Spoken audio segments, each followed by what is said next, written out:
Salam sejahtera saudara yang kekasih, di dalam nama Tuhan Yesus Kristus kembali kita bertemu. Masih tetap dalam topik kemerdekaan Kristiani. Nah, kali ini kalau kita sudah membicarakan minggu lalu dosa yang memperhamba, maka kita akan berbicara tentang Kristus yang memerdekakan. Di dalam Yohanes pasal 8 yang sudah menjadi bacaan kita juga minggu lalu ayat 36 dikatakan, "Jadi, apabila anak itu memerdekakan kamu, kamu pun benar-benar merdeka." Ya. Lalu dalam Galatia pasal yang kelima ayat yang pertama, "Supaya kita sungguh-sungguh merdeka, Kristus telah memerdekakan kita. Karena itu berdirilah teguh dan jangan mau lagi dikenakan kuk perhambaan." Nah, pada waktu dikatakan ayat 36, apabila anak itu memerdekakan kamu, maka kamu pun benar-benar merdeka. Tekanannya benar-benar merdeka. Di dalam Galatia 5, supaya kita sungguh-sungguh merdeka. Nah, pengertian yang dipakai di sini, mengapa harus ada dua tekanan? Ya, maka ada yang hal perlu kita perhatikan di dalam bagian ini adalah kamu sungguh-sungguh merdeka dan benar-benar merdeka. Prinsip pertama yang perlu kita lihat adalah bahwa kita sudah dimerdekakan oleh Kristus di dalam Kristus. Jadi, kemerdekaan adalah benar-benar merdeka, artinya bukan sesuatu yang semu. Maksudnya apa? Situasi keagamaan, gaya hidup keagamaan merupakan atau ekspresi dari sebuah kemerdekaan. Tetapi, apakah itu real? Jawabannya sangat sederhana. Sepertinya merdeka, tetapi tidak. Itu sebab kalau setiap orang terjebak kepada institusi keagamaan, termasuk agama Kristen, sebetulnya kita masih diperhamba, diperbudak. Kita hanya hidup dengan berbagai aturan-aturan yang tampak suci, tampak baik, tetapi sebetulnya di dalamnya kita busuk dan bobrok. Itu sebab kemerdekaan yang betul-betul merdeka itu hanya bisa dikerjakan oleh Yesus Kristus Tuhan itu, yang memerdekakan kita dari dosa, sehingga seluruh perilaku kehidupan kita yang berubah dari jahat menjadi baik adalah merupakan produksi atau buah dari pertobatan. Tetapi dia bukan merupakan sebuah perubahan yang bisa didemonstrasikan atau dilakukan sebagai sebuah usaha di dalam kehidupan. Bagaimana kemudian orang menjadi lebih baik? Artinya kan bisa saja orang tidak bertobat baik. Jadi ini menjadi sesuatu hal yang harus dipikirkan. Kemerdekaan yang semu dan kemerdekaan yang sejati.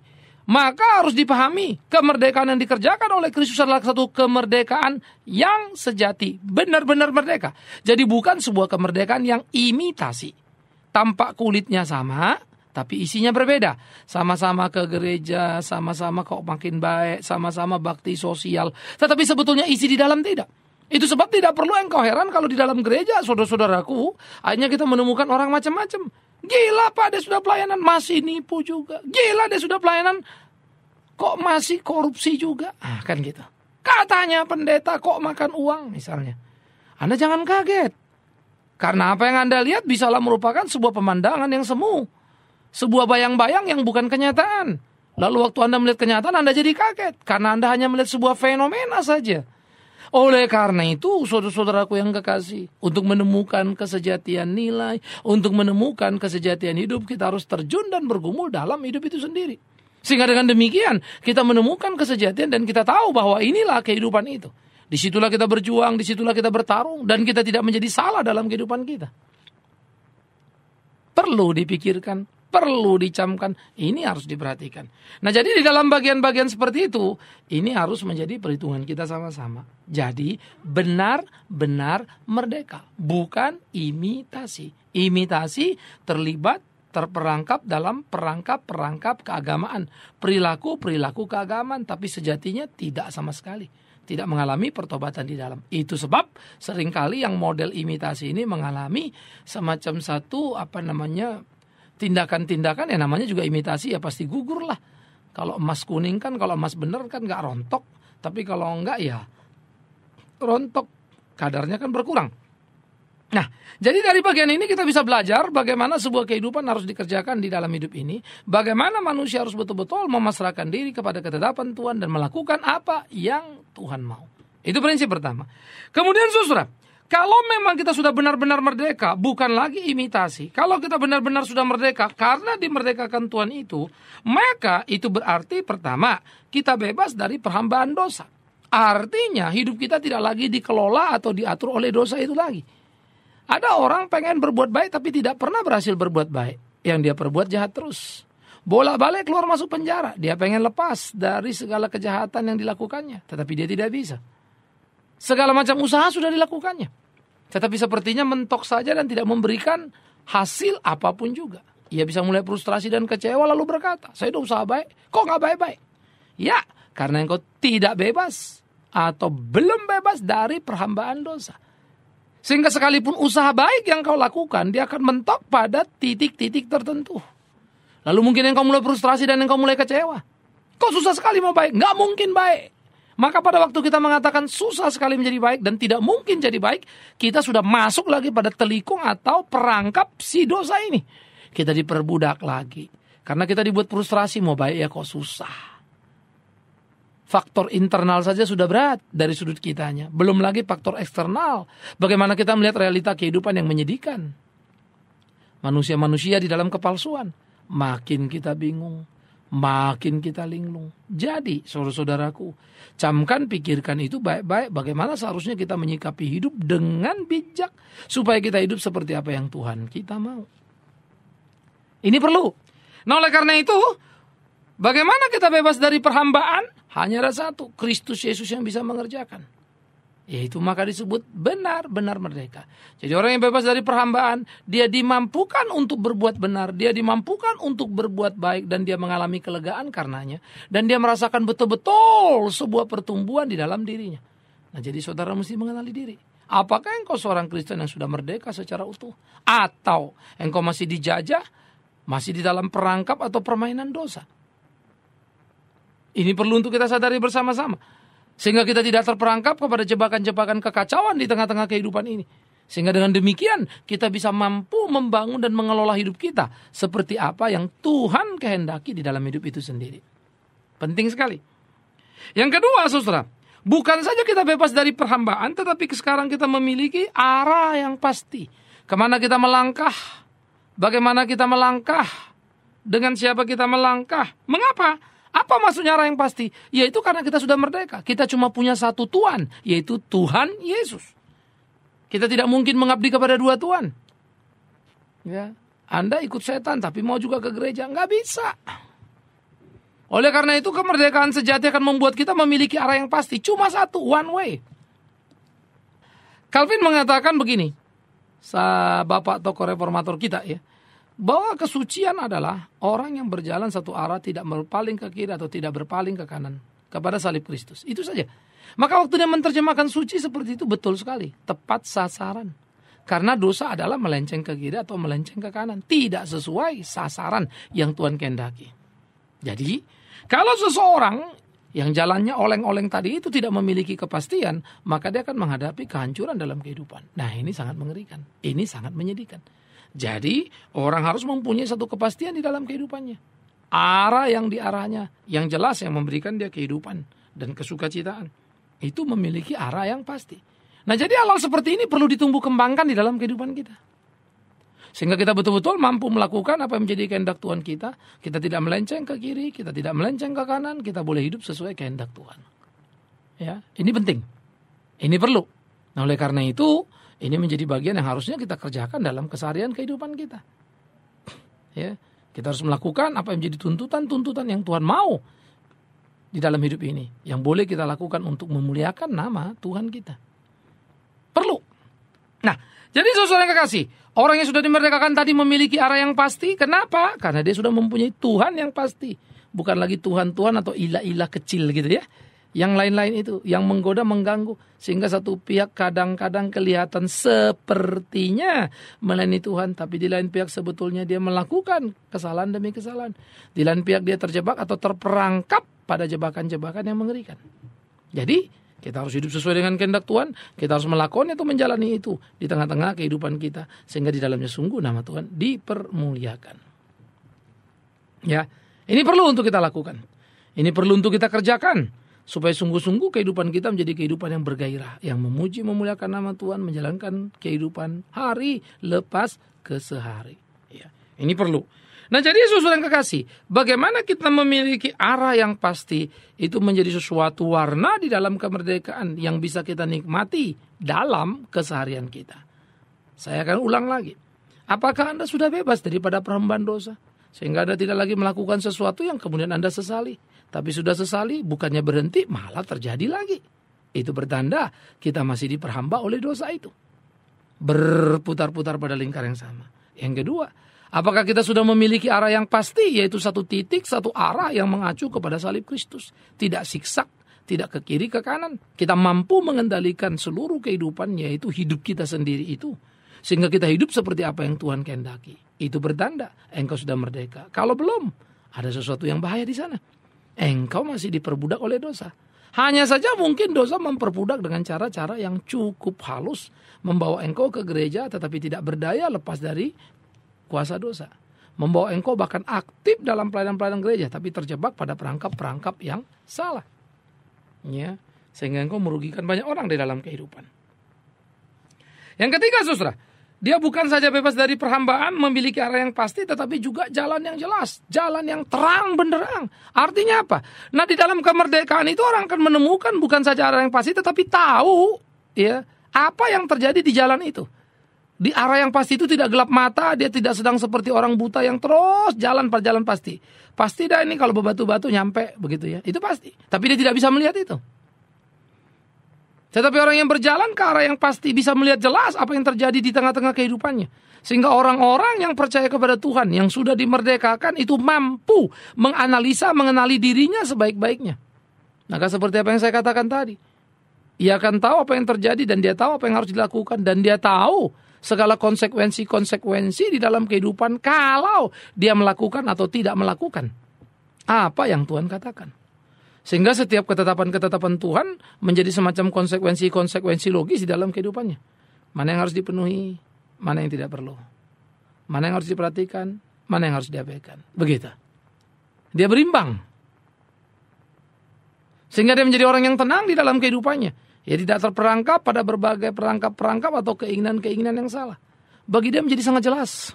Hidup bukan sebuah pertanyaan, tapi sebuah kepastian yang harus dilakoni. Menarik sekali. Menyenangkan sekali. Dan memang seharusnya demikianlah hidup itu. Nah, jadi saudaraku yang kekasih, di dalam bagian-bagian seperti itu mari kita memikirkan bersama-sama betapa nikmatnya hidup ini kalau kita hidupi sesuai dengan kehendak Tuhan kita sendiri. Dan betapa hidup itu sangat menyenangkan kalau kita lakoni seperti apa yang menjadi ketetapan-ketetapan yang Tuhan tetapkan. Jadi kemerdekaan di dalam Kristus memberikan kita satu nuansa yang begitu hebat, begitu luar biasa di dalam hidup kita. Maka sebagai orang merdeka kita amat sangat luar biasa nikmat. Kalau kita menyelusuri, merenung atau memikirkan kemerdekaan sebuah bangsa seperti yang akan kita rayakan beberapa minggu lagi, beberapa hari lagi begitu. Ya. Kemerdekaan bagaimana kita merasa kita punya harga diri kan?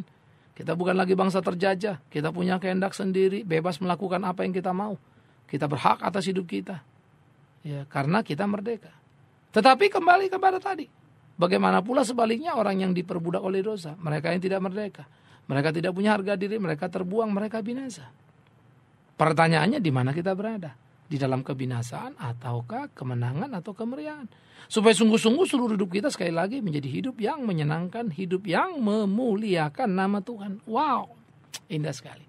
Nah oleh karena itulah ketika Tuhan Yesus menuntut kepada kita hendaklah engkau menjadi garam dan terang dunia. Saya kira itu satu tuntutan yang amat sangat logis. Bahkan sudah seharusnya dituntut kepada umat yang sudah dimerdekakan. Karena dengan menjadi garam dan terang dunia lah sebetulnya umat mempunyai semacam identitas yang jelas bahwa dia memang adalah orang yang merdeka. Itu malah menjadi satu alat kontrol pemicu yang paling baik untuk mengukur diri.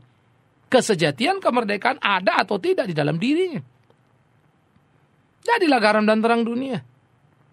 Ya, bukan pecundang yang kalah dan tidak tahu apa-apa. Bukan pecundang yang tidak berdaya dan hanya menjadi korban pada zamannya. Jadilah orang merdeka yang sejati. Karena dengan demikianlah sebetulnya kita layak disebut anak-anak Tuhan. Jadi kemerdekaan itu harus kita perjuangkan, kita pertaruhkan. Bukan dengan kuat kuasa, tapi oleh kemurahan Tuhan. Lalu apa yang kita pertarungkan Pak? Yang kita pertarungkan adalah menjaga apa yang Tuhan berikan, melakukan apa yang Tuhan perintahkan, dan melawan apa yang Tuhan haramkan. Kan begitu? Wow, indah sekali hidup kita. Jadi kemerdekaan Kristiani itu menjadi sebuah kemerdekaan bernilai tinggi dalam hidup ini. Karena itu saudara seperti apa yang saya katakan tadi. Mari ayo kita memeriksa diri kita. Apa apakah kita orang yang betul-betul merdeka atau hanya imitasi, terjebak pada perangkap-perangkap yang salah? Ya, orang Kristen sekarang dalam berubah itu agak unik. Jadi bukan soal perhambaan dosa lagi yang diperhatikannya adalah bagaimana dia berbuat baik, aktivitas yang tinggi begitu ya. Tetapi kurang jujur pada hati nurani. Apakah betul-betul dia sudah mengalami panggilan dan sentuhan pertobatan itu? Ya. Apakah sudah betul? Ini perlu untuk dipertanyakan. Sehingga di dalam bagian-bagian seperti itu perlu untuk mendapatkan kerangka yang kuat, kerangka yang solid di dalam jalan kehidupan. Sehingga bisa dilakukan seperti apa yang Tuhan kehendaki. Jadi saudara yang kekasih, di dalam bagian-bagian seperti itulah sebetulnya kita perlu untuk menyadari, mengenali diri kita dengan utuh. Sehingga kita tidak terjebak pada perangkap-perangkap yang memanipulasi, yang membuat kita puas padahal kita masih korban. Membuat kita tersenyum padahal kita masih pecundang. Tragis kan? Nah jadi langkahkan kaki saudara kepada langkah yang tepat. Lakukan kehendak Tuhan di dalam seluruh kehidupan. Sehingga betul-betul kita mendapatkan sebuah kegairahan kemerdekaan yang utuh. Yang di dalamnya nama Tuhan dipermuliakan. Saudaraku yang kekasih, oleh karena itulah perlu sebuah kejujuran dan keberanian tadi menilai diri. Apakah betul saya sudah bebas dari perhambaan? Apakah betul saya sudah memiliki arah yang pasti? One way. Apakah betul saya sudah jelas di dalam berjalan dan melangkah? Sehingga saya tahu saya ada di mana. Saya tahu saya lagi berbuat apa. Saya tahu mana yang boleh tidak boleh. Dan hidup saya begitu nikmat, begitu indah karena berjalan pada jalan yang Tuhan kehendaki. Hidup saya menjadi sangat indah karena melakukan apa yang Dia mau dan saya tidak menjadi salah. Oleh karena itu, seperti apa yang dikatakan oleh Paulus di dalam kitab Galatia tadi, kita betul-betul sudah dimerdekakan supaya kamu sungguh-sungguh merdeka, ya. Dan kamu jangan lagi mau dikenakan kup perhambaan. Jadi berdirilah teguh. Kenapa? Karena kamu orang merdeka. Siapa yang memerdekakan? Kristus. Jadi berdirilah teguh. Jangan mau lagi diperhambakan. Kenapa? Karena kau orang merdeka. Artinya apa? Sudah bisa menolak. Loh, kemarin tidak bisa. Ada dosa kayaknya kita nggak mau, tapi jatuh lagi. Nggak mau, tapi jatuh lagi. Sampai kita frustrasi yang saya katakan tadi. Tapi begitu mengenal Kristus mengatakan tidak. Dan kita tidak mau melakukan, kita lolos. Lalu ada yang bilang, Pak, Bapak ngomong begitu, tapi faktanya saya enggak tuh. Awas. Banyak hal yang tanpa kita sadari menggagalkan sendiri apa yang mau kita kerjakan. Kita menggagalkan diri kita. Ya, Anda kalau kurang tidur pasti cenderung mudah marah kan? Kalau terlalu capek, mudah marah kan? Jangan terlalu capek dong artinya. Mesti dihitung-hitung. Kalau tiap hari terlalu capek kan stres, jadi marah melulu kan begitu. Maka sebetulnya jebakan-jebakan itu bisa kita perhitungkan. Itu orang merdeka. Lain yang tidak merdeka. Enggak soal tidur apa enggak tidur, cukup apa enggak cukup. Mengamuk aja kan begitu. Ya. Nah jadi di dalam bagian-bagian seperti itulah saudara bisa melihat orang yang sudah merdeka dan tidak merdeka. Kan saudara bisa bedakan tuh. Jadi orang merdeka itu hanya jatuh ketika dia lalai menjaga dirinya sesuai apa yang Tuhan katakan. Tapi orang yang diperbudak sudah jatuh pada dirinya, bahkan dia tidak berdaya untuk menolaknya. Dia tidak bisa mengatakan tidak pada kejadian yang ada. Dia terjebak di sana. Perhatikan. Jadi orang yang diperbudak selalu jatuh di lubang itu, tidak bisa mengatakan tidak. Tetapi mereka yang sudah dimerdekakan, ya, kejatuhan mereka hanyalah merupakan kesalahan diri sendiri, kelalaian, ya, yang terabaikan. Nah, jadi kita jangan sampai seperti itu. Bagaimana hidup saudara? Sekali lagi, bagaimana hidup saudara? Saudara mesti berani memeriksanya. Supaya kita tidak sungkan-sungkan untuk membedahi diri kita dengan kebenaran Alkitab. Kalau memang kita temukan ternyata kita belum merdeka di dalam dan oleh Yesus Kristus. Kita harus berdoa supaya kita dimerdekakan sungguh-sungguh. Kalau kita sudah hidup dan masih hidup dalam perbudakan-perbudakan yang sangat menakutkan dan mengerikan, mestinya kita berani mengakui kenyataan dan meminta tolong kepada Tuhan supaya Tuhan mampukan kita merdeka dalam hidup ini. Di dalamnya Tuhan dipermuliakan. Kan begitu saudara? Nah jadi di dalam bagian-bagian pergumulan-pergumulan seperti inilah orang Kristen terus melangkah selangkah demi selangkah. Semakin maju di dalam kehidupannya untuk mengisi kemerdekaan yang Tuhan berikan kepada dia. Sehingga hidupnya sungguh-sungguh menjadi hidup yang luar biasa. Itu yang kita sebut tadi. Garam dan terang dunia. Oleh karena itu, Keberanian untuk menilai diri, sudahkah saya merdeka atau belum, menjadi penting sekali. Keberanian untuk menemukan diri, saya seperti apa, harus terjadi dalam hidup ini. Dan terakhir tentunya, keberanian untuk memacu diri. Semakin maju dan lebih maju lagi, supaya sungguh di dalamnya nama Tuhan dipermuliakan, nama Tuhan diagungkan, dan kita akan mendapatkan memiliki kepuasan demi kepuasan yang limpah di dalam kehidupan. Tuhan dipermuliakan. Kan begitu, saudara? Ya. Jadi jangan sampai kita terjebak pada perangkap-perangkap yang menjebak tadi, yang membuat kita cepat puas. Please. Rasa diri sudah hebat, rasa diri sudah luar biasa, hanya karena aktivitas. Kita mesti berani menilai kualitas. Anda kan tahu toh siapa diri sendiri, jadi tak usah repot-repot menilai orang lain. Nilai diri sendiri sajalah. Nah kalau kurang ya ayo kita perbaiki. Kalau salah mari kita perbaiki.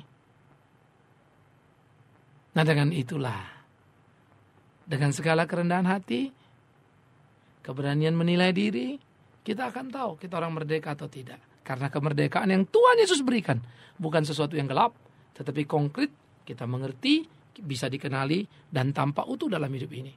Tidak samar-samar. Ya. Nah jadi saudara, saya berharap dengan begitu kita mulai terus menyelusuri kemerdekaan yang sejati itu, supaya di dalamnya sungguh-sungguh kita menemukan kebenaran itu. Selamat mencari dan selamat pula menemukan kemerdekaan yang sejati. Dan kemerdekaan itu hanya ada di dalam Yesus Kristus Tuhan. Bukan usahamu, bukan usahaku, bukan usaha agama, tapi kasih karunia. Amin. Mari kita berdoa. Tuhan, kami bersyukur, kami berterima kasih karena cinta kasih-Mu. Terus Engkau menolong, menuntun, membimbing kami di tengah-tengah kehidupan kami untuk menikmati kemerdekaan yang Tuhan sudah berikan dan bertanggung jawab atasnya. Sehingga kami boleh berjalan pada jalan Tuhan. Di dalamnya Tuhan dipermuliakan. Mari Bapa di dalam surga, berkati kami oleh kasih karunia-Mu sendiri. Jadikan kami hamba-Mu yang tangguh, merdeka, karena Engkau sudah merdekakan. Dalam nama Yesus Kristus, Tuhan yang hidup, kami berdoa. Amin.